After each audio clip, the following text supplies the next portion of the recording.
Okay.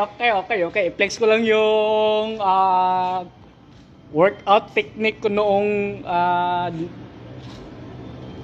2019. Parang ang gulo. Basta ano to, isang taon pa lang ako mahigit sa gym. Parang nakipagkarera yung execution eh. Tapos lock pa yung siko.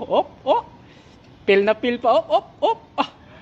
Ito yung sinasabi ko. Kaya post ako ng post dito sa social media kasi nga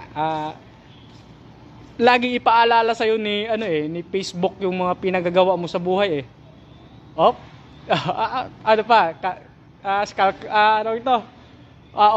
Overhead extension pa yung kasunod. Sipag pusha talaga. Hala, hataw.